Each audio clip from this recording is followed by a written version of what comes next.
بسم اللہ الرحمن الرحیم۔ السلام علیکم ناظرین، آج جس موضوع پر بات کریں گے وہ ہے حضور نبی کریم صلی اللہ علیہ وآلہ وسلم پر جادو کا ہو جانا، اور آپ پر جادو کتنے دن رہا اور آپ کو جادو سے کیسے آرام آیا۔ ناظرین یہ سارا واقعہ سنائیں گے، اور ناظرین واقعہ سنانے سے پہلے یہ حدیث پاک کا ایک واقعہ ہے۔ واقعہ سنانے سے پہلے جن حضرات کے اوپر کالا علم ہو چکا ہے، جس کی بندش کی وجہ سے جن لوگوں کے کاروبار بند ہیں یا چارپائی پر پڑے ہوئے ہیں، بیمار ہیں، ان کے لیے بھی یہ واقعہ وہ لازمی سنیں۔ اس میں سے قرآن پاک سے نبی پاک کی یہ حدیث مبارکہ ہے، جو آپ پر جادو ہوا اس کا حل جو ہے وہ قرآن پاک سے اللہ نے محبوب کو فرمایا اور آپ کی صحت مبارک ٹھیک ہو گئی۔ اگر آپ کی بھی کوئی بیمار ہے، کاروبار کی بندش ہے یا کسی بھی وجہ سے نظر بد ہے، تو یہ واقعہ ملاحظہ کیجئے اور شیئر کیجئے۔ اس سے کیا ہوگا، آپ کے اندر ایک ایمان کی شاخ جو ہے وہ نئی جنم لے گی۔ اس کی وجہ ہے کہ رسول کریم کا جو واقعہ ہوتا ہے وہ ایمان کا حصہ ہے۔ تو ناظرین واقعہ کچھ اس طرح ہے، آپ صلی اللہ علیہ وآلہ وسلم پر جو جادو کا اثر تھا وہ 6 ماہ رہا، مگر 40 دن اس کا زبردست اثر رہا، جس سے نبی پاک صلی اللہ علیہ وسلم اکثر چیزیں بھول جاتے تھے۔ یہ اماں عائشہ صدیقہ روایت فرماتی ہیں رضی اللہ تعالی عنہا۔ اماں عائشہ صدیقہ رضی اللہ تعالی عنہا فرماتی ہیں کہ حضور نبی کریم صلی اللہ علیہ وسلم نے فرمایا کہ اے عائشہ، میں نے اللہ سے دعا کی کہ یا رب العزت میرے اوپر جو جادو ہوا ہے اس کا حل بتا دیجئے، تو اللہ رب العزت نے مجھے حل بتا دیا۔ تو اماں عائشہ صدیقہ واقعہ بیان کرتی ہیں کہ نبی پاک صلی اللہ علیہ وسلم فرماتے ہیں کہ میں لیٹا ہوا تھا چارپائی کے اوپر کہ 2 فرشتے آسمان سے نازل ہوئے، ایک سرہانے فرشتہ آپ کے کھڑا ہوا اور ایک پوائنتی کھڑا ہوا۔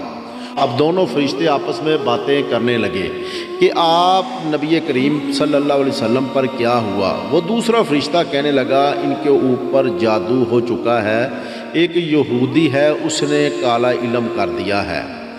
تو وہ آپس میں باتیں کرنے لگے۔ انہوں نے کہا کہ یہ جو جادو ہوا ہے اس کا حل کیا ہے؟ تو ایک فرشتے نے کہا کہ آپ صلی اللہ علیہ وسلم پر جو جادو کیا گیا ہے، ایک جگہ ایک باغ ہے، اس باغ کے اندر ایک کنواں ہے، اس کنویں کے اندر ایک پتلا ہے جس میں 11 جو سوئیں ہیں وہ لگائی گئی ہیں، اور آپ کے بال ہیں ان کے اوپر گھیرا لگائی گئی ہیں۔ وہ اگر نکالے جا سکیں تو اللہ آرام عطا فرمائے گا۔ نبی پاک صلی اللہ علیہ وسلم نے جب دونوں فرشتوں کی باتیں سنی تو آپ نے حضرت مولا علی شیر خدا رضی اللہ تعالیٰ عنہ اور حضرت عمار رضی اللہ تعالیٰ عنہ کو فرمایا کہ آپ جائیں کنویں پر۔ جب کنویں کے نیچے آپ اترے مولا علی شیر خدا رضی اللہ تعالیٰ عنہ، تو کنویں کی ایک سائڈ پہ دیکھا تو ایک موم کا پتلا تھا جس کے اندر تقریباً 11 سوئیں لگی ہوئی تھی، اور نیچے آپ کے جو بال تھے وہ تھے، ان کو بھی گرہ لگائی گئی تھی۔ ان کو نکال لیا تو رسول کریم صلی اللہ علیہ وسلم نے اپنے سامنے رکھا دونوں چیزوں کو۔ جب سامنے رکھا تو جبرائیل امین حاضر خدمت ہوئے اور سلام عرض کیا، اور عرض کی یا رسول اللہ صلی اللہ علیہ وسلم، اللہ آپ کو سلام فرماتے ہیں، اور اللہ رب العزت فرماتے ہیں کہ یہ سورت فلق اور سورت ناس آپ کو اللہ نے عطا فرمائی ہے، اور یہ دونوں سورتیں کی جو آیتیں ہیں وہ 11 آیتیں ہیں۔ نبی پاک صلی اللہ علیہ وسلم ایک ایک آیت پڑھتے اور ایک ایک سوئی اس پتلے سے نکالتے، اور ایک جو بالوں کو گرہ لگائی گئی تھی وہ کھولتے۔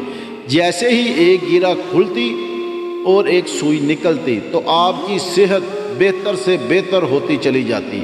اسی طرح 11 جو سوئیں تھیں وہ پتلے سے نکال لی گئی اور 11 کی 11 گرہیں کھل گئی، تو آپ کی صحت اسی وقت بحال ہو گئی۔